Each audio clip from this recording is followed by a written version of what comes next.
वंदनातन दोस्तों, वाक्षी के समृद्धवाद विजन के अंतर्गत मैं वरुण कुमार आपका हार्दिक अभिनंदन करता हूं। काफ़ी बेनिफिशरीज़ हैं जो अभी वाक्षी से ये पूछ रहे हैं कि सर आपकी जो रेगुलर डिलीवरी टीम है, जो लोग रेगुलर डिलीवरीज़ करते थे दिल्ली एनसीआर में, वो अभी नहीं है, तो वो नए लोग कब तक आएंगे। मुझे लगा कि एक वीडियो बनाकर मैं आप सबके संज्ञान में ये चीज़ लेकर आऊँ कि आप इसकी तह तक जाने की कोशिश करें और हमारे व्यापार के मॉडल को समझें, ताकि आपको पता हो कि ये चीज़ कैसे होंगी। वैसे मैं आपको बता दूं, जिन लोगों को नहीं पता, वाक्षी अभी नॉर्मली वाक्षी के पास में 1 या 2 डिलीवरी बॉयज़ होते थे जो पूरे दिल्ली एनसीआर में हर रोज़ डिलीवरीज़ करते थे। अब वाक्षी ने एक नया मॉडल भी अपना लिया है और कुछ सर्कमस्टेंसेस ऐसे हो गए हैं कि ऐसे बच्चे अब हमारे पास हैं नहीं, और अब हम पोर्टर या रैपिडो या ऊबर वाले बच्चों के माध्यम से आपके पास में सामान भिजवाते हैं। तो 10 साल वाक्षी को हो गए जब हमने डिलीवरी बॉयज़ के माध्यम से कराई, तो अब ये मॉडल में बदलाव आना क्यों ज़रूरी था, उनके सारी बातों को हम समझने की इस वीडियो में कोशिश करेंगे। पहली बात तो आप ये समझें कि मेरा जीवन व्यक्तिगत, अगर वाक्षी ऑर्गेनिक्स को आपको लगता है कि मैंने शुरुआत करी और जितना वाक्षी चल रहा है वो मेरे द्वारा जो ईश्वर ने प्रेरणा दी, जो सिद्धांत मैंने बनाए उनके अनुसार चल रहा है, तो आप एक बेसिक सिद्धांत को समझिए कि इस समय मेरे जीवन में ऐसा कुछ हो ही नहीं रहा जिसको मैं वरुण कुमार खुद अपनी तरफ से करने का प्रयास कर रहा हूँ। मेरा पूरा जीवन, एक एक पल, एक एक अंश इस समय स्वयं विधि का विधान और विधाता मेरे माध्यम से करवा रहा है। मेरा काम है उन्होंने जो आदेश किया उसको केवल करते जाना। मैं इतना सक्षम ही नहीं हूँ कि मैं अपनी तरफ से निर्णय लेकर कुछ भी बदलाव अपनी तरफ से कर सकूं। इस सच्चाई को मैंने आज से 7-8 साल पहले या 10-12 साल पहले हमने अनुभव करना शुरू कर दिया था, और अब मैं उसमें रम चुका हूँ। तो इसीलिए एक एक चीज़ जो आप देख रहे हैं, जिससे आप प्रभावित हो रहे हैं, जो आपको लग रहा हो कि वरुण कुमार या वरुण सिंगला ये कर रहा है, बिल्कुल भूल जाइए। ये स्वयं महादेव हर चीज़ करवा रहे हैं। मैं केवल निमित्त मात्र और माध्यम मात्र इस समय बन चुका हूँ, और मेरा कार्य, मैं जब तक जीवित हूँ उन सारे कार्यों को जो विधि का विधान स्वयं नारायण मेरे माध्यम से करवाना चाहते हैं, उनको जल्दी जल्दी क्लियर करके मैं अपनी इस लोक की जो भी यात्रा है उसको संपन्न करके आगे बढ़ूँ। ये बात आपको इसलिए बता रहा हूँ बिकॉज़ आपको ये लगेगा कि ये व्यक्ति कुछ कर रहा है, मेरे हाथ में कुछ है नहीं। अब मैं ऐसा क्यों बता रहा हूँ, मैं ऐसा क्यों करना चाह रहा हूँ। 10 साल हो गए। 10 साल के अंदर जो कुछ मैं कर सकता था मैं कर करके अपनी चलाकर थक हार के बैठ चुका हूँ। जितना कुछ हुआ वो है जो ईश्वर ने चाहा है, उसमें हुआ वो नहीं है जो वरुण सिंगला ने चाहा है। मैं आपको उदाहरण देता हूँ। जब मैंने इस व्यापार की शुरुआत की थी, तो इस व्यापार की शुरुआत की थी, आपको क्या लगता है कि वाक्षी ऑर्गेनिक्स आज एक स्टोर तक अगर सीमित है, तो क्या वाक्षी ऑर्गेनिक्स ब्रांड जो है वो एक स्टोर तक सीमित होने के लिए बना है? 10 साल के अंदर भारत के सर्वश्रेष्ठ ब्रांड्स में नाम लिया जा रहा है वाक्षी ऑर्गेनिक्स का। ऑर्गेनिक फूड को जितने अच्छे तरीके से हम उसका प्रचार कर पा रहे हैं, जो सामग्री जिस गुणवत्ता की हम पहुँचा पा रहे हैं, भारत में बहुत ही कम स्टोर्स हैं जो ये कर पा रहे हैं। तो या तो हम लायक नहीं हैं या हम लायक हैं, दो में से एक ही बात है। अगर हम लायक नहीं हैं तो भारत में सर्वश्रेष्ठ कैसे बन रहे हैं, और अगर हम लायक हैं तो हमारे मल्टीपल स्टोर्स, फ्रेंचाइज स्टोर्स खुल के आपके पास क्यों नहीं पहुंच पा रहे। अगर ये सारा कार्य वरुण कुमार के माध्यम से होना होता तो अभी तक हर शहर के अंदर आपके ऑर्गेनिक स्टोर खुल चुके होते, क्योंकि जब मैंने व्यापार की शुरुआत की थी मैंने उसी के लिए फोकस किया था। ना मेहनत में कमी है, ना प्लानिंग में कमी है, ना किसी चीज़ में कमी है। लेकिन विधि का विधान है, विधाता ये कह रहा है कि नहीं भैया, आपको इसी सेंटर के माध्यम से ये चलाना है। इसके अनगिनत ऐसे रीजंस हैं जो विधाता मुझे बता चुका है, जो शायद छोटी वीडियो के अंदर मैं आपको ना समझा सकूं। ये आवश्यक है कि वरुण कुमार का इसी स्टोर में बैठकर पूरे भारत में आप तक उसी प्रकार से राशन पहुंचाना जैसे हम अभी पहुंचा रहे हैं। और इसके अल्टीमेट मैंने जैसे बताए बहुत सारे हैं, वो दूसरी वीडियो कभी बताऊंगा तो मैं उसके रीज़न आपको अलग से उस टॉपिक के अंदर एक्सप्लेन करूंगा। अगर मेरे हाथ में होता और अगर मैं अपनी शक्तियों को, अगर मुझे लगता कि ये शक्तियाँ मेरे पास हैं और मैं इसको अनलीश करूँगा और मैं पूरे भारत में ऑर्गेनिक का नाम बढ़ाऊँगा, तो मैं अभी तक फ्रेंचाइज स्टोर्स खोल चुका होता। ऊपर वाले ने मर्यादा की एक रेखा खींची हुई है जिसे चाह कर भी मैं पार नहीं कर पा रहा हूँ। आप समझ रहे? और इसका मतलब ये नहीं है कि मैं सक्षम नहीं हूँ, क्योंकि कार्य तो मैं ऐसे कर चुका हूँ जो दुनिया के अंदर, पूरे भारत में क्या विश्व के अंदर भी बहुत कम लोग हैं जो उनको अचीव कर चुके हैं। मैं कर चुका हूँ वो सारी चीज़। लेकिन इस चीज़ को मैं क्रॉस नहीं कर सकता, ये उसकी खींची हुई मर्यादा की रेखा है। अब वापस टॉपिक पे आते हैं, तो डिलीवरी बॉयज़ का क्या है, 10 साल हो गए हमें, और 10 साल के अंदर केवल और केवल इस समय मेरी टीम के अंदर एक मनोज है जो पिछले 5-6 सालों से लगातार टिके हुए हैं हमारे साथ। बाकी जितने लोग हमारे साथ जुड़े, बहुत अच्छा व्यक्तित्व था, बहुत ईमानदारी से मेहनत से काम करते थे, सब कुछ अच्छा करता था, लेकिन हमारे साथ लंबे नहीं चल पाए। मेरी जो प्लानिंग थी वो ये थी, मैं आपको अपना सिद्धांत बता दूं, जब मैंने अपनी नौकरी जीएसके छोड़ी थी और इस व्यापार की शुरुआत की थी, तब मैंने एक सिद्धांत बताया था। उस समय पे मैं ये सोचता था, बाकी सारी चीज़ें, हज़ारों चीज़ें हैं जो मैंने करी भी अपने व्यापार के माध्यम से, वो आप देख भी रहे हैं।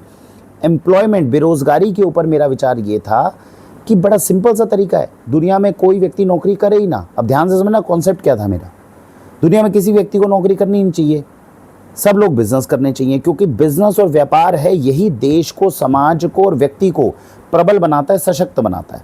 नौकरी उसे सशक्त नहीं बनाती। अब आप कहेंगे भाई साहब हर कोई व्यापार करेगा तो फिर नौकरी कौन करेगा, और नौकरी नहीं करेगा तो फिर व्यापार कैसे चलेगा, क्योंकि व्यापार तो एक व्यक्ति करता है, 10 तो नौकरी करने वाले चाहिए। इसका मॉडल जो मैंने बनाया था वो ये बनाया था कि मैंने अगर व्यापार की शुरुआत करी तो जो 20 साल से 30 साल तक के बच्चे हैं, 30 साल तक की मैक्सिमम टाइम होना चाहिए जब आप नौकरी करें।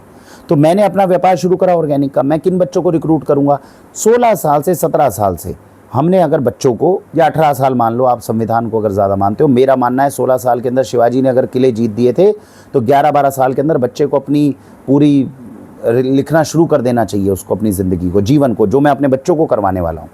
हाँ, वीडियो में है, मर्यादा है, संविधान की मर्यादा है, तो आप 18 साल ले लीजिए।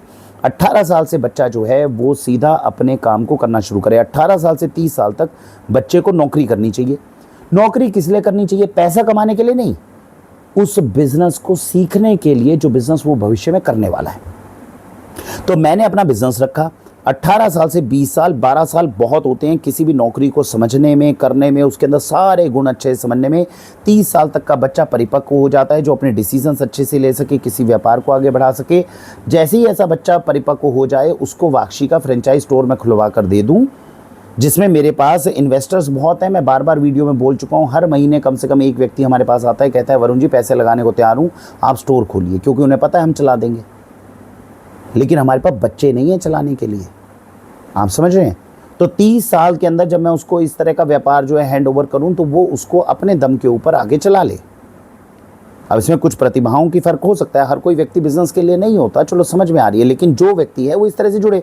अब जो व्यक्ति हमारे साथ जुड़ा हुआ है, जो नौकरी कर रहा है 20 साल से 30 साल तक, अब 30 साल के बाद में हम उन्हें एक काम, क्योंकि ये करना आ गया, हम उन्हें एक अलग से सेक्टर में बिठा दें। जैसे हमारे साथ श्री प्रकाश जी जुड़े हुए हैं पिछले 5 साल से, तो आगे हो सकता है वृद्धावस्था में ज़्यादा काम ना करे, तो हम उन्हें छोड़वा थोड़ी देंगे, उन्हें ऐसा काम बता देंगे वो आराम से बैठ के सुख शांति से करते रहें, जिससे कंपनी को भी फ़ायदा हो रहा है, उन्हें भी फ़ायदा हो रहा है, और दोनों का अच्छा जीविका चल रही है। तो ये प्लानिंग बनाई गई थी। 30 साल के अंदर जैसे वो बच्चा होगा, 10-12 साल के अंदर मैं उसको स्टोर खुलाऊंगा, तो मेरे फ्रेंचाइज स्टोर्स खुलेंगे, मेरा तो बिजनेस एक्सपेंड होगा। वो बच्चा जो नौकरी कर रहा था वो बिजनेस में एंटर होगा, वो जितना उस स्टोर से कमाएगा उसका बहुत छोटा सा भाग मुझे देगा रॉयल्टी के रूप में, और बाकी जो कमाएगा वो अपने घर लेकर जाएगा। आधा हिस्सा इन्वेस्टर लेगा, आधा वो लेगा। ये पूरी प्लानिंग थी जो मैंने 10 साल पहले करी थी। विश्वास कीजिए, अगर इस चीज़ को, जिसको मैं प्लान कर रहा हूँ, अगर ईश्वर और विधि का विधान मेरा साथ दे दे और मैं इसे करने लग जाऊं, तो पूरे भारत के अंदर जिस तरह आज आपको गर्व की अनुभूति होती है कि वरुण जी आप पूरे भारत को सर्वश्रेष्ठ ऑर्गेनिक भोजन खिला रहे हो, मैं इस देश से बेरोजगारी को हटा सकता था, लेकिन नहीं साथ मिला।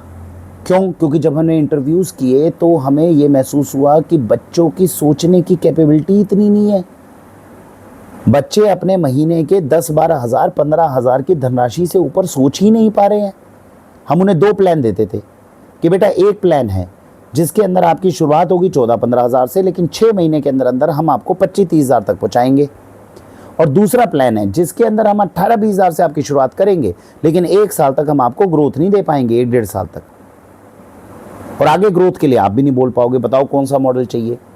अब मेरी और उनकी सोच में अंतर ये आ रहा था कि जब मैंने अपनी जॉब शुरू करी थी और मुझे कंपनी ने ये ऑफ़र दिया था, तो मैंने उस कंपनी का ऑफ़र एक्सेप्ट किया था जिसने मुझे 7,000 रुपये की नौकरी दी थी, लेकिन 3 साल के अंदर अंदर 35-40 हज़ार का रुपये का आश्वासन दिया था कि 2 साल से 3 साल में मैं 35-40 हज़ार पे पहुँच जाऊँगा।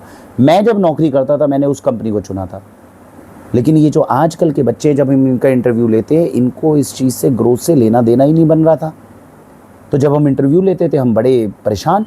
हम उनका टेस्ट लेते थे जिसके अंदर मोरालिटी में टेस्ट लेते थे, हाँ भाई मेहनत को कितना समझते हो, ईमानदारी को कितना समझते हो। दावा तो हर कोई करे, और जैसे ही हम उनको परखने की कोशिश करें फेल हो जाएं।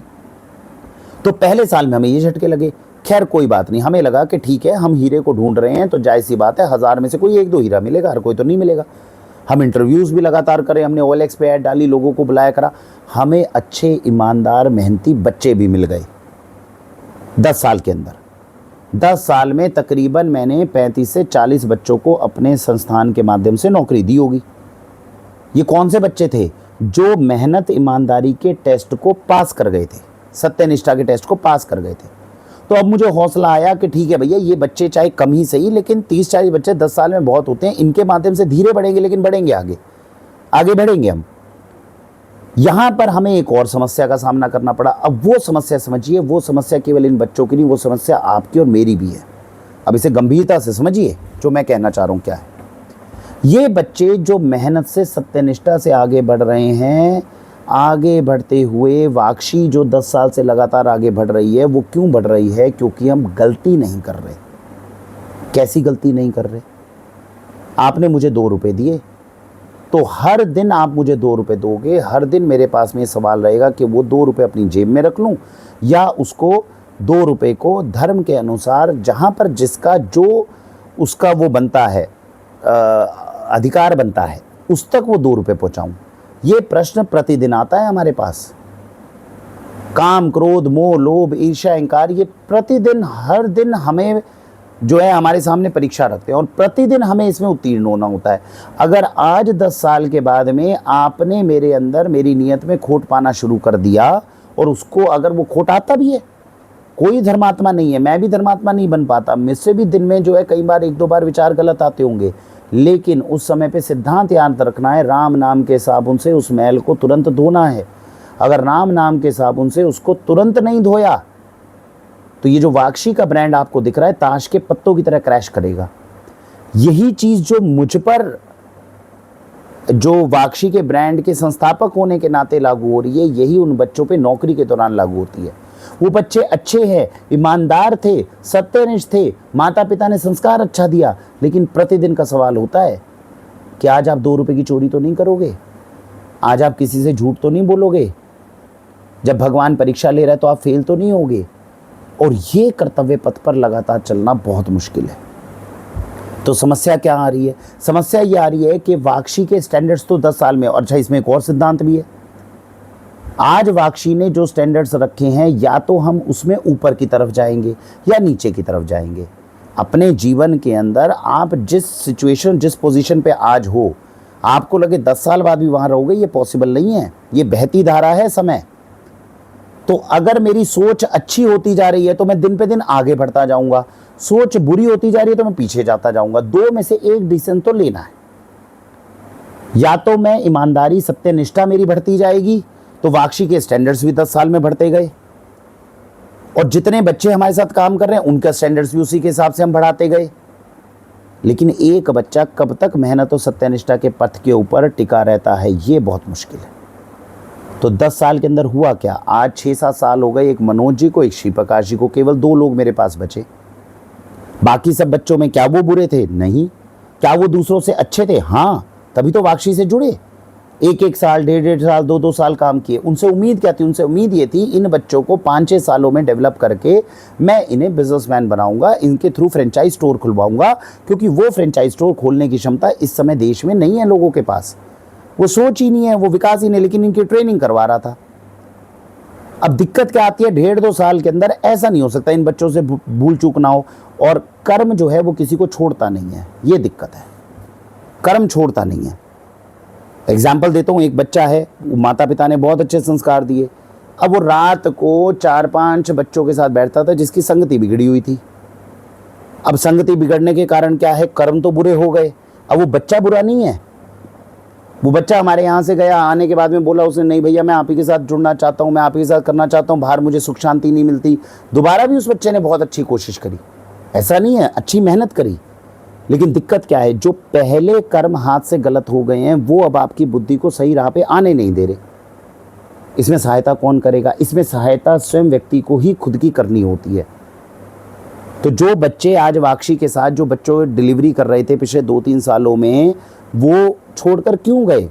छोड़कर इसलिए गए हैं बिकॉज वो जो कर्म उनसे छोटी गलतियां हो रही हैं वो बुद्धि विवेक को हर रहा है। आप हमें बिठा लीजिए, उनको बिठा लीजिए साथ में, कहिए भाई अच्छा जी किस बात पे आप छोड़ के गए हो, किस बात पे आप निकाल रहे हो, ये बताओ। हमारे सिद्धांत है जी, उसके ऊपर ना तो हम गलती कर सकते हैं ना दूसरे को गलती करने को बोल सकते हैं। लेकिन उस बच्चे का विवेक, क्योंकि क्या होगा, जैसे ही कर्म गलत होंगे तो विवेक हर लेगा पहले। अब वो बच्चे का विवेक जो है वो हर लेता है। अब वो बच्चा अच्छा है, मैं फिर बोल रहा हूँ, हमारे साथ मिलके काम करने की उसकी इच्छा भी है, लेकिन समय इस तरह का है कि वो हम दोनों को जुड़वा कर काम नहीं करवाने देना चाह रहा। और यही वो वीडियो की स्टार्टिंग है जो मैं आपको बोल रहा था। मुझे पता है बच्चे अच्छे हैं, मैं उनको रिक्रूट कर लूँ, काम होना चाहिए, लेकिन नहीं कर पा रहे काम। बाधा आ जाती है बीच में। क्यों आ जाती है बाधा? विधि के विधान का लेख है, कर्म के अनुसार ही फल मिलेगा। मेरे अगर कर्म बुरे होंगे तो उन बच्चों के बिना मेरी गाड़ी चलनी मुश्किल हो जाएगी, और उन बच्चों के कर्म बुरे होंगे तो मेरे बिना उनकी गाड़ी चलनी मुश्किल हो जाएगी। सब कर्मों का खेल चल रहा है।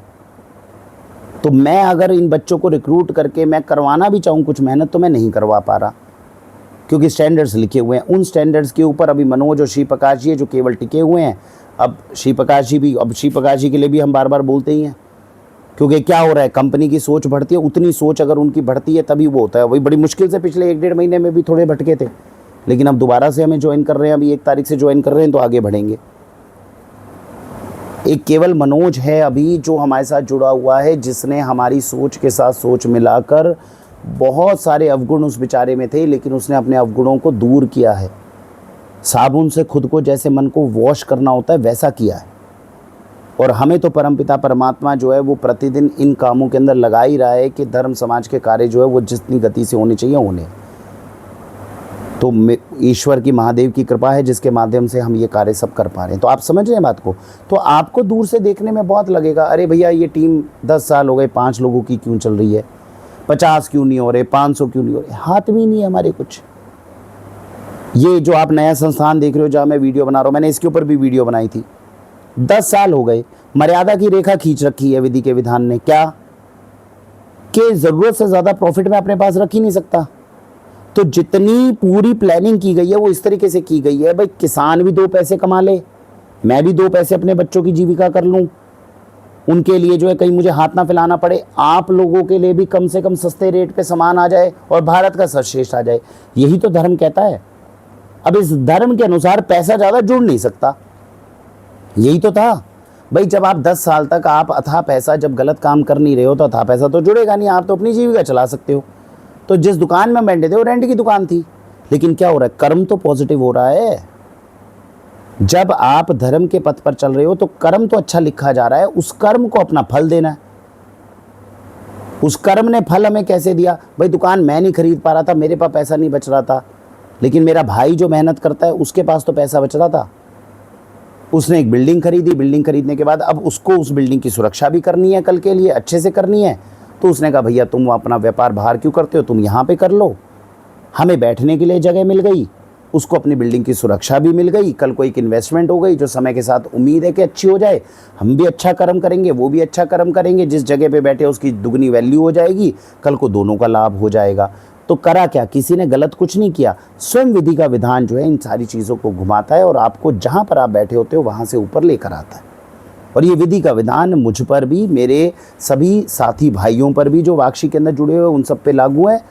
और इसमें मैं चाहूँ भी तो रिक्रूट नहीं कर सकता। OLX के ऊपर बच्चे बेरोजगार जो हैं हर रोज़ बैठे हुए हैं, कोई नौकरी दे दे, और हम उन्हें नौकरी देते हैं। हम बच्चों को सामने बिठाते हैं, बोलते हैं बेटा क्या चाहिए तुम्हें, यहाँ लिख दो, और आप हमारे लिए क्या करोगे, ये लिख दो। वो बच्चे ना तो ये लिखने के काबिल हैं कि हमें क्या चाहिए, वो ये लिखने के काबिल नहीं कि भाई हम आपके लिए क्या करेंगे। हम उन्हें समझाते हैं, सिखाते हैं, चलो किसी तरह डेवलप करके ऊपर ले भी आए, लेकिन जो सबसे बड़ा रोड ब्लॉक है वो यही है कि कर्तव्य पथ पर, कर्म के पथ पर कोई गारंटी नहीं है। 10 साल से वाक्षी चल रही है तो कल सुबह का सूरज हम देख पाएंगे कि नहीं देख पाएंगे। कर्म मजबूत होंगे तो हम 30-40 साल भी चलेंगे, और अगर हमारे कर्म मजबूत नहीं होंगे तो कल वाक्षी ढह जाएगी, कोई कुछ नहीं कर पाएगा। तो अगर आपके मन में ये चीज़ आए कि वरुण जी ये डिलीवरी बॉयज़ की वजह से दिक्कत आ रही है, परेशान, problem is part of life. आप ऑर्गेनिक खा रहे हो, आपको अपने हिस्से का दायित्व निभाना है। मैं ऑर्गेनिक खिला रहा हूँ, मुझे अपने हिस्से का दायित्व निभाना है। मेरा कार्य आपके लिए सुगम, जितनी सुविधाएं करना उतनी सुगम करके चलूँ। आपका कार्य जितना आप मेरा समर्थन कर सको उतना करूँ। कहीं पर आपको कुछ गलत लग रहा है तो आप बताएं। वीडियो के अंदर आपको लगता है मैं जो कह रहा हूँ मैं कहीं पर गलत हूँ तो वो बताएं, हम उसके ऊपर फिर वीडियो बना देंगे। व्यक्तिगत रूप से बात करने का समय तो मिल नहीं पा रहा, ये बात है। लेकिन मैं सिर्फ आपको सिंपल ये चीज़ बता रहा हूँ कि इस पथ पर आगे बढ़ते हुए सब नारायण का चक्र चल रहा है। मेरे हाथ में कुछ नहीं है, मुझे केवल जो नारायण आदेश दे रहे मैं तो उसका पालन कर रहा हूँ, और इससे ज़्यादा मेरे हाथ में कुछ है नहीं। और इतनी सुंदर मतलब व्यवस्था है, दुनिया के अंदर कोई ऐसा बिजनेस नहीं होगा, कोई ऐसा व्यापार नहीं होगा जहाँ से कोई व्यक्ति नौकरी छोड़े और नौकरी छोड़ने वाला भी कहे कि भैया अन्याय नहीं हुआ, और छुड़वाने वाला भी कहे भाई ये बच्चे अच्छे हैं, कोई दिक्कत नहीं। लेकिन हाँ, छोटी सी बात पे मतभेद होता है और उस बात पे मतभेद होता है। अच्छे अच्छे बच्चे गए हैं। अभी एक बच्चा गया, उसने 1 साल तक पूरी सत्यनिष्ठा से कार्य किया, और जब सत्यनिष्ठा से कार्य किया अंतिम में आया, अंतिम में आने में उससे ये गलती हो गई, 1-2 बच्चों के पैसे ले लिए और उसके पैसे चुकाने की जो है वो अब नीयत नहीं बन रही, मन में खोट आया है। अब वो जो बच्चे हमारे यहाँ के जिन्होंने उसको 5-6 हज़ार रुपये दिए थे वो उसको फ़ोन करते हैं तो वो बहाने करता है कि भाई मैं इसलिए पैसे नहीं दूंगा। बात इसमें इन बच्चों का थोड़ी नुकसान है जिनके पैसे लेके गया वो एक गलत कर्म लिख रहा है जिसका फल नेगेटिव कल को आएगा कई गुना ज़्यादा। अब वो जब आएगा तब वो सीखेंगे। यही तो माया है, ईश्वर की माया से निकलना आसान थोड़ी है। ये हम पे भी एप्लीकेबल है, दूसरों पे भी एप्लीकेबल है। मुझसे खुद गलती हुई है, अभी हमारे एक बेनिफिशियरी थे, मैं अभी कल गलती हुई है, अपनी गलती को स्वीकार करना भी चाहिए। मैं तो बहुत, आप ये सोचो कि कब से 10-15 साल से लगातार अभ्यास कर रहे हैं सत्यनिष्ठा मेहनत का, फिर भी हम चूक जाते हैं। कल ही एक बेनिफिशियरी थे, उनको हमने गुजिया भिजवाई, गुजिया हमारी टूट गई। तो जब गुजिया टूट गई तो उन्होंने कहा भैया देखो गुजिया टूट गई। अब सिद्धांत क्या कहता है? सिद्धांत ये कहता है भाई गुजिया आपके पास में थोड़ी टूटी हुई पहुंची है तो इसका अधिकार पैसे का मेरे पास तो नहीं आता। तो हमने उन्हें ऑप्शन दिया कि भाई साहब आप अगर सहायता कर सको, क्योंकि गुजिया टूटी ज़रूर है लेकिन है फ्रेश खाने के लिए, अगर आप इसे कंज्यूम कर लेते हो तो इसके अंदर जो प्रॉफिट हम इसमें जो है 15-20% का हमारा मार्जिन होता है, वो 20% जो हम कमाते हैं वो हम नहीं कमाएंगे, वो हम आपको रिफ़ंड कर देंगे। समझ नहीं गए? तो गुजिया तो अच्छी है, वो आपने कंज्यूम कर ली, लेकिन क्योंकि टूटी हुई कंज्यूम कर रहे हैं, जो हमसे अपेक्षित नहीं था वो पहुंची है, तो 20% जो है वो हम आपको रिफ़ंड कर देंगे। और वही वो 15-20% का हमारा मार्जिन था। तो उन्होंने अपना कर्तव्य अच्छा निभाया। उन्होंने कहा नहीं वरुण जी क्या है कि ऐसी कोई बात नहीं है यार, आप लोग देश सेवा का काम करते हो, आते आते टूट गई, कोई बात नहीं, क्या हो गया, घर में ही तो खानी है, हमें पैसा रिफंड नहीं चाहिए। अब फिर मेरा सिद्धांत क्या बना, मेरा कर्तव्य क्या बना कि भाई सामने वाले ने मना कर दिया, इसका मतलब ये थोड़ी है कि वो पैसा मैं रख के बैठ जाऊँ, मेरा तो अधिकार का बनता नहीं है। तो हमने उन्हें ऑप्शन दी कि भाई आप या तो ये पैसा ले लीजिए, नहीं तो ये पैसा हमें गौशाला में डालना होगा। तो उन्होंने कहा ठीक है भाई साहब आप ये पैसा गौशाला में डाल दीजिए। अब जब गौशाला में डालना था पैसा, क्योंकि गौ माता की सेवा के लिए दिन रात आजकल बहुत फंड यहाँ से जा भी रहा है, ईश्वर करवा रहा है वो बात। तो फिर एकदम दिमाग में विचार आया यार 20% की कमाई है, चलो इतना भी ज़्यादा नुकसान नहीं है, 10% मैं रख लेता हूँ, 10% जो है वो गौ माता को दे देता हूँ, जो कि अब आना चाहिए नहीं आना चाहिए विवादित बात है, मैं उसमें बहस नहीं कर रहा। तो मेरे मन में एकदम विचार ये आया कि ठीक है यार, गुजिया थोड़ी टूटी थी, उन्होंने कंज्यूम कर ली, उन्होंने कहा गौ माता को कर दो, और 10% जो है वो गौ माता के फंड में डाल देता हूँ, 10% जो है इसमें से हम कमाने का अधिकार रख सकते हैं, वो हम रख लेते हैं। तो मैंने उन्हें मैसेज कर दिया ठीक है भाई साहब, हमने कितने उनको देने चाहिए थे भाई, वो जो मैंने कमिटमेंट करी थी 220 रुपये की, मैंने कहा सर 100 रुपये में गौ। उन्होंने तुरंत टोक दिया, मैंने तुरंत टोके कहा भाई वरुण जी देखो 1000 रुपये के 20% 200 या 220 रुपये बनते हैं, तो आप गौशाला में 100 रुपये क्यों डालोगे? तुरंत मुझे महसूस हुआ, मैंने कहा हाँ भाई बात तो सही कह रहे हैं, ये छोटा सा लालच जो है ये आना तो नहीं चाहिए। अगर वो कहते कि भाई मेरे पास पैसे ट्रांसफ़र करो तो मैं भी, तब भी तो मैं उनको 20% देता ना। तो वो जब गौ माता के गौशाला के अंदर जा रहे हैं फिर 10% का कैसे अधिकार बन गया? तो कहने का मतलब ये है कि इन चीज़ों का, छोटी छोटी चीज़ों का अभ्यास हम कब से कर रहे हैं, 15-15, 20-20, फिर भी ये लालच घर में कभी भी दिमाग में 1 मिनट में फैसले में बना लेता है। तो ये काम, क्रोध, मोह, लोभ, ईर्ष्या, माया, अहंकार जो है ये दिन रात हमें चारों तरफ से घेरता है, और इन परीक्षाओं में हमें उत्तीर्ण होना चाहिए। फ़र्क सिर्फ इतना है, जब नारायण आपके साथ होते हैं तो तुरंत जैसे उन्होंने बेनिफिशियरी ने, ऐसे थोड़ी है कि वो हमारा सम्मान नहीं करते, नहीं तो वो 20% क्यों मना करते कि नहीं भैया हमें नहीं चाहिए। उन्होंने ये थोड़ी कहा था गौशाला में डाल दो, उन्होंने कहा हमें चाहिए ही नहीं, हमें आपके ऊपर विश्वास है। कितना आदर भाव हमारे प्रति रख रहे हैं। और ऐसे हम भी नहीं कि हम गौ माता के प्रति जो है लालच करें, हम तो अपनी तरफ से 50 चीज़ें और करके चल रहे हैं। लेकिन कहने की बात है, छोटा सा विकार, अब जैसे ही छोटा सा विकार आया, नारायण ने देखिए क्या कहा, उन्होंने उनके माध्यम से मुझे संदेश भिजवाया, अब ना भाई देखिए 10% का लालच नहीं करना, चाहेगा तो तेरा 20% ही, और उसको खुशी से कर। अब खुशी से करो या ना करो, करना ज़रूरी है। अगर मैं वहाँ पर चूक जाऊँगा, आप समझ रहे हैं, तो फिर आप भी मुझे बचा नहीं पाओगे। ये कर्मों का खेल है जो चल रहा है, इसके लिए कोई भी इसके लिए जिम्मेदार नहीं है। इसको जब हम समझ लेते हैं तब सुख शांति से आराम से काम चलता है। जैसा मैं हर वीडियो में बोलता हूँ कि आज धरती पे मुझसे ज़्यादा सुखी व्यक्ति कोई नहीं। कैसे कोई व्यक्ति कह पा रहा है, मैं जितने बेनिफिशियरी से बात करता हूँ हर कोई कहता है वरुण जी स्ट्रेस बहुत है, कोई दुनिया में सुखी नहीं है। तो भाई मैं कैसे 15-20 साल से सुखी चल रहा हूँ और बार बार दावा ठोक रहा हूँ? वो सिर्फ इसीलिए चल रहा हूँ क्योंकि उसकी कृपा से ये सभी कर्तव्य पथ पर जब हम चलते हैं तभी सुख शांति, ये सब पैसा और ये सारी चीज़ें तो ये एक्चुअल में हाथ का मैल है, इसमें आपको पता भी नहीं चलेगा। कभी बैंक बैलेंस के अंदर लाखों रुपए पड़े होते हैं और कभी बिल्कुल 2-2 रुपए के लिए मोहताज हो जाते हैं। व्यापार खड़ा कर रखा उसके बाद में मैं बता रहा हूँ, सब ऊपर वाले की माया चल रही है। तो जितने हमारे बेनिफिशरीज हैं जिनको ये लगता है कि भैया ये डिलीवरी बॉयज़ आपके पास इतने अच्छे बच्चे थे, वो बच्चे क्यों चले गए, क्या चले गए, क्या रीज़न हो गया, उसका कारण यही है, कर्मों का खेल चल रहा है। अपने कर्मों की जिम्मेदारी उनको रखनी है, मेरे कर्मों की जिम्मेदारी मुझे रखनी है। मैं अपनी तरफ से पूरी कोशिश कर रहा हूँ अपने कर्तव्य को निभाने की, भूल चूक ना हो उसकी। और अगर कुछ गलत हो भी जाए, जैसा मैंने एग्जाम्पल दिया, नारायण तुरंत उसे मेरे से ठीक भी करवा लेते हैं और बड़े अपराध में नहीं कर रहा हूँ। मैं तो अपनी बात आपको रख सकता हूँ। उन बच्चों से छोटी मोटी भूल चूकें होती हैं, वो कर्म का खेल सबका चलता है और ऊपर का सुपर कंप्यूटर है वो लाख आंखों से एक एक चीज़ देख रहा है, तो वो एक एक चीज़ देख के वो हर किसी के लिए नियति डिसाइड कर रहा है। तो ये मेरे हाथ में नहीं है कि मैं इन बच्चों को रिक्रूट रख के इनके काम में करवा लूँ। नहीं तो ये बहुत अच्छे बच्चे थे जिन्होंने बहुत, मैं कह रहा हूँ बहुत ही मेहनत से, ये पीछे देख रहे हो आप, ये देखो ध्यान आया, देखो दिखाता हूँ, ये देखो, ये एक, वो पहला प्रदीप गुप्ता, ये दूसरे ये श्री प्रकाश जी, ये तीसरे हमारे पृथ्वी भैया, अरे चौथे मनोज जी। तो इन चारों को हमने क्या, ये नीचे अगर आप पढ़ोगे ना, नीचे ये देखो यहाँ शायद दिख लिए, इनको हमने राष्ट्र रत्न बोला था चारों को। ये अभी भी लगे हुए हैं, इनमें से अभी पृथ्वी भैया और प्रदीप जी हमारे साथ हैं नहीं, लेकिन हम इन्हें राष्ट्र रत्न बोला था क्योंकि इन्होंने जिस मेहनत और सत्यनिष्ठा के साथ काम किया था। आधुनिक युग में इतना काम करना भी आसान नहीं है। अब सवाल ये उठता है कि जब चारों इतने महान हैं, क्या आप वाक्षी के रत्न भी नहीं, आप राष्ट्र रत्न बोल रहे हो? ऐसे ऐसे रिकॉर्ड है, रिकॉर्ड गिनवाऊँ आपको इनके। पहला प्रदीप गुप्ता, जुलाई की भरी गर्मी के अंदर 450 घंटे की लगातार मेहनत करके आपके घरों में डिलीवरी करी थी। 450 घंटे महीने के मानते हो आप क्या होते हैं? 15 घंटे हर रोज़ के, और जिसके अंदर कंपनी ने नहीं बोला था उन्हें काम करने को। हमारी तरफ से हमारा मॉडल ही ऐसा है कि हम किसी बच्चे पे दबाव डाल ही नहीं सकते। वो मॉडल भी मैंने अलग अलग वीडियोस में आपको बताए हुए होंगे। उस बच्चे ने अपनी खुशी से, अपनी मेहनत से, अपने परिवार की स्वीकृति से, जिससे परिवार को भी दिक्कत ना हो, तब ये काम खींचा था।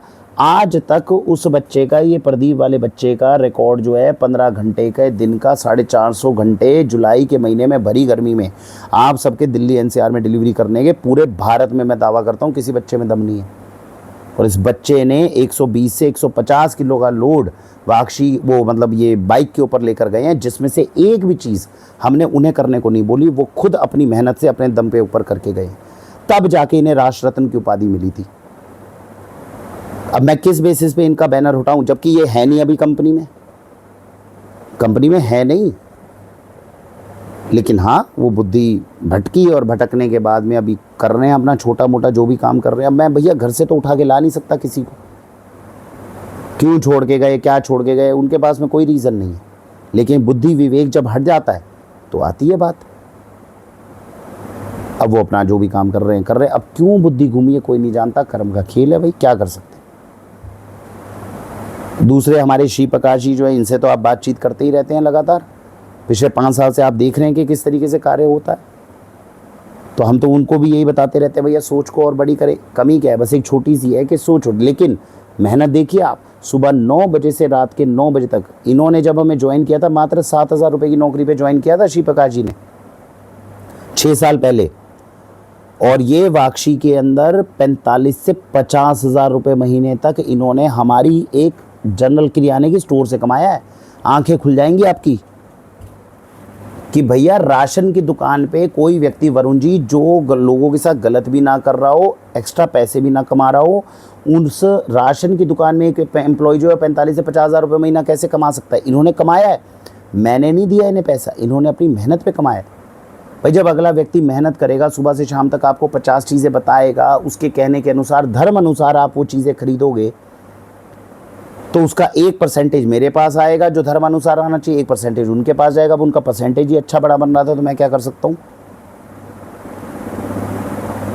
और जबकि जिस समय इन्होंने नौकरी ज्वाइन करी थी तब इनकी कुशलता, इनकी जो कौशल था वो 7,000 रुपये महीने का था, लेकिन आज वाक्षी के अंदर दूसरा सबसे बड़ा ओहदा है इनके पास। लेकिन तब जाके राष्ट्र रत्न की उपाधि मिली थी कि इतना आसान काम नहीं है जो वाक्षी के द्वारा इतना ज्ञान पूरे देश को देना है, दिया जाता है। कमी तो रहती है हमेशा, ज्ञान तो कितना मर्जी अर्जित कर लें, लेकिन आज भी ना जाने कितने परिवारों तक जो है उनको समझाना कि कौन सा उत्पाद कैसे यूज़ होगा, कैसे नहीं होगा, इन्होंने किया है। और 5 साल में वाक्षी जैसे संगठन के साथ जुड़े रहना, जहाँ पर इतने स्ट्रिक्ट नियम हो, बहुत मुश्किल काम है। सुबह 9 बजे स्टोर खोल देना, रात के 9 बजे तक, इस उम्र में 57 साल की उम्र हो गई है उनकी, उसके अंदर जो है आप 12 घंटे तक काम करना आसान काम नहीं है। तब जाके राष्ट्र रत्न की उपाधि मिली इन्हें। तब हमने बोला कि भारत में कोई व्यक्ति हो जो 57 वर्ष की आयु के अंदर इस तरीके से इतने घंटे काम करके और इस तरीके से काम कर दे, तो हम माने, हम इनसे उपाधि छीन ले। लेकिन नहीं है ऐसा व्यक्ति, हमने भी दुनिया देखी है, और इसमें से एक भी काम वाक्षी ने करने को नहीं कहा। अपनी खुशी से, अपने मन से इन्होंने सीख कर किया, अपने बलबूते पे किया, इसलिए यहाँ लगे हुए हैं। लेकिन क्या लंबे समय तक हम ऐसे जुड़े रहेंगे? हम नहीं जानते। हम तो अभी भी बोलते हैं, अंकल जी सोच थोड़ी छोटी, सोच को बड़ा करो और बड़ा करो, देने का भाव रखो, लेने का भाव मत रखो। वो छोटी सी कमी है, अब वो पता नहीं कब डेंट मार देगी। अभी वो 15-20 दिन पहले, 1 महीने पहले थोड़े भटके थे, अब वो भटकाओ इतना नहीं है कि हमसे टूट सके। तो जुड़े भी हुए हैं, टूटे भी हुए हैं, अब शायद 1 तारीख से दोबारा ज्वाइन कर लें। आप समझे, मेरे हाथ में नहीं है। वो 1 तारीख को ज्वाइन करेंगे, कर सकते हैं जी, नहीं करना चाहिए नहीं है। हमारे यहाँ के नियम स्ट्रिक्ट है, वो मुझ पर भी लागू होते हैं, वो उन पर भी लागू होते हैं, इसमें हम कुछ नहीं कर सकते। पीछे बच्चा पृथ्वी है, माता पिता के दिए हुए संस्कार उच्च कोटि के हैं, अच्छा बच्चा है, मेहनती भी था, और जब ये कुछ भी नहीं काम जानता था तब सीखा इस बच्चे ने। कमी बस ये रही कि जो संगति आसपास जिन बच्चों के साथ में रहा, वहाँ से संगति थोड़ी सी बिगड़ी। बिगड़ने के बाद थोड़ा विवेक हुआ, चलो बच्चा बाहर गया, बाहर जाने के बाद भी अच्छे संस्कारों वाला बच्चा है। फिर दोबारा कोशिश कर रहा था, नहीं भैया जुड़ना है, करना है, साथ में करना है, सुख शांति यही मिलती है, उसमें उसकी गलती नहीं है। फिर दोबारा आया, दोबारा ज्वाइन। लेकिन क्या हो रहा है इसमें? इस बच्चे की गलती नहीं है, इस बच्चे की गलती नहीं है। प्रॉब्लम क्या हो रहा है, वो कर्म जो है, वो जो हुए हैं हाथ से गलत, वो बार बार विवेक छीन लेते हैं। तो छोटी छोटी बातों पे विवेक इधर उधर भटक जाता है।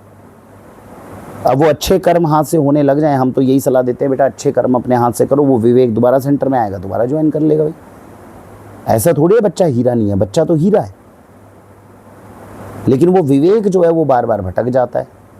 तो ऐसा थोड़ी है इन बच्चों से, ये जो बच्चे हमारे यहाँ से चले गए, भाई इनमें कोई कमी किसी में नहीं थी, वो कर्मों का खेल है जो आ रहा है। और इधर मनोज है, मनोज तो अगर वाक्षी ऑर्गेनिक से नहीं जुड़ते तो आज पता नहीं किस श्रेणी में होते। लेकिन इनका जो कर्म इनको बचाकर चलता है वो है अपने माता पिता की हर एक की सेवा में रखना। ये व्यक्ति सेवा कार्यों के लिए जन्म लिया इसने, खुद को ना समझते हुए अपने परिवार की, अपने परिवार के हर सदस्य के लिए करते रहना, करते रहना, करते रहना। क्या फ़र्क है इन तीनों में और इसमें? इसके संस्कार उच्च कोटि के नहीं थे, लेकिन इसने सेवा कर करके अपने कर्मों के आधार पे अपने भविष्य का निर्माण किया, तो सोच बड़ी होती गई। इसीलिए आज अगर वाक्षी के अंदर ये हैं तो इनका कद बिल्कुल मेरे कद से मैच कर सकता है, क्योंकि सोच बड़ी हो गई। यहाँ पर तीनों की तरफ में ये थोड़ी सी दिक्कत हुई कि देने का भाव नहीं डेवलप कर पाए, और जहाँ देने का भाव डेवलप नहीं होता वहाँ पर सोच थोड़ी सी जो है वो कमज़ोर हो जाती है, और सोच कमज़ोर हो जाती है तो भविष्य कमज़ोर हो जाता है। इसीलिए यहाँ से सीखने की एक बात आप सबके लिए भी मैं कहूँगा, दान को अपना साथी ज़रूर बनाएं, देने का भाव रखिए। सामने जो मिल गया मैं इसे क्या दे सकता हूँ, आप देने का भाव रखिए, लाखों करोड़ों मिलेंगे। आपके सामने बैठे हुए हैं, मैं तो खुद अपनी वीडियो के अंदर मैंने बताया, जिस बिल्डिंग में बैठा हूँ मैं इसके लायक थोड़ी था, मेरे पास तो 2 भी पैसे भी नहीं बचते। मैं तो अपने घर की आप लोगों के धर्म के काम से मैं अपने बच्चों को अच्छा भोजन खिला पा रहा हूँ, छत के नीचे बैठा हूँ, इतना ही मुझे ईश्वर से चाहिए था। सम्मान की रोटी इतनी ईश्वर ने मुझे दी थी, मैं इसके काबिल थोड़ी था यहाँ बिल्डिंग में आके बैठ जाऊँगा। लेकिन दे पाए किसी को 100 रुपये भी तो देने की कोशिश की। ये सोच विकसित करता रहा और सोच से भविष्य विकसित होने लग गया। और आज मैं दावा ठोक सकता हूँ कि हाँ, आने वाले 15-20 सालों में भी आपको मुझ पर गर्व महसूस होगा। शर्त सिर्फ एक है, मेरे हाथों से, क्योंकि वो जो मैंने अभी एग्जाम्पल दिया, अब वो मुझे टोक दें कि नहीं भैया 20% बनते हैं भाई, गौशाला में नहीं देखो वरुण जी जाएंगे, और फिर मैं कहूँ नहीं नहीं नहीं नहीं जी मैं तो 10%। अरे भाई यार, सामने एक व्यक्ति इतना आदर कर रहा है, उसने कह दिया तो तुरंत हमें तो और बल्कि 50-100 रुपये और डालने चाहिए थे। ये होना चाहिए मन। इस सोच के साथ अगर काम करते रहे तो आने वाला समय भी हमारे लिए मंगलमय होगा, ये बात है। तो आपको नटशेल में चीज़ समझ में आ रही है बेसिकली हो क्या रही है। तो अगर हम देश के लिए, समाज के लिए, दुनिया के लिए कुछ बड़ा कीर्तिमान स्थापित करना चाहते हैं तो सोच और कर्म को भी उस लेवल पे हम सबको लेके जाना पड़ेगा। और वाक्षी सच में जो है वो सिद्धांतिक रूप से इतनी मजबूत हो गई। अभी वो एक बच्चा था जो हमारे यहाँ पे बिज़नेस सीखने के लिए आया था, उसकी मैंने 3-4 वीडियोज़ भी बनाई थी। अब वो आके बैठा कि भैया पहले तो इंटरव्यू होता है, इंटरव्यू खतरनाक होता है, उसको हर कोई पास नहीं करता। उस बच्चे ने पास किया, नाम भी भूल गया मैं, एक तो भुलक्कड़ बहुत हूँ, पी से नाम था बच्चे का, है ना। तो मैंने वो वीडियो क्यों बनवा ली थी, तो कहता भैया आप बताओ, आपसे ट्रेनिंग मिल रही है, मैं पैसे दूंगा। भैया ले नहीं सकते, हम मर्यादा में बंधे हुए हैं। भाई गुरु दक्षिणा जो होती है वो गुरु दक्षिणा तो हम आपको बिजनेस करना सिखाएंगे, आप बिजनेस कर दोगे तो वो उसमें से हम शेयर ले सकते हैं। हम आपको बिजनेस करने के सिखाने के पैसे नहीं ले सकते। तो सुबह सुबह वो वीडियोस बनाई, 3-4 वीडियोस बनाई। अच्छा आप लोग देख रहे थे, आप भी अप्रिशिएट कर रहे, अरे भाई साहब आप लेक्चर तो, चीज़ें तो बहुत अच्छी सिखा रहे हो बच्चे को। वो बच्चा चल क्यों नहीं पा रहा आगे, वो इसलिए नहीं चल पा रहा क्योंकि ये काम आसान नहीं है ऑर्गेनिक फूड्स का। ये जितने लोगों ने कीर्तिमान स्थापित करे इनकी वजह से भी वाक्षी बनी। हाँ, वाक्षी को जो फल मिल रहे हैं उसमें इनका विचारों का अधिकार उतना ही है जितना इनके कर्मों के अंदर लिखा हुआ है, उससे ज़्यादा नहीं है। जैसे मेरे पास में है उतना ही बनेगा भैया, जितने मैं कर्म करूँगा उससे ज़्यादा मेरे पास में कमाई नहीं हो सकती है। ठीक है जी। तो मेरे ख्याल से आप सब समझ गए होंगे नटशेल के अंदर। जिन जिन लोगों को लगता है कि वाक्षी के डिलीवरी बॉयज़ कब आएंगे, नहीं आ सकते, हो सकता है आएंगे ही नहीं, लेकिन आपकी डिलीवरी बाधित नहीं होगी। आप जो सहयोग कर सकते हैं वो करिए, जो मेरा दायित्व है वो मैं निभाऊंगा। अच्छे बच्चे आ गए तो हम दोबारा से डिलीवरी शुरू कर लेंगे। हमें पैसों का लालच नहीं है, और ना ही ऐसा होता है कि हम पोर्टर के थ्रू भिजवाएं तो 2 पैसे बचे या उनको रखें तो पैसे बचे, ऐसा भी नहीं है। सेम पड़ रहा है हमारे लिए। पोर्टर वाले महंगे पड़ते हैं लेकिन 2 दिन में एक बार भेजते हैं हम। वो बच्चे हमारे लिए थोड़े कम पैसों में भी काम करते हैं लेकिन लगातार काम करते हैं, उनकी सैलरी प्रॉपर बनती है पूरे महीने की। ये फ़र्क पड़ता है बस, और बात घूम फिर के वहीं आ जाती है। हमें उस चीज़ को लालच भी नहीं है, लेकिन ये हमारे हाथ में नहीं है कि हम रिक्रूटमेंट कर सकें। हमारी तो OLX पे अब भी ऐड चल रही है, और इन बच्चों का भी स्वागत है अगर ये ठीक से काम करना चाहें तो, लेकिन नहीं कर पाते तो अब सिद्धांत तो उनके लिए बदले नहीं जाएंगे। ये बात। भारत वंदे मातरम।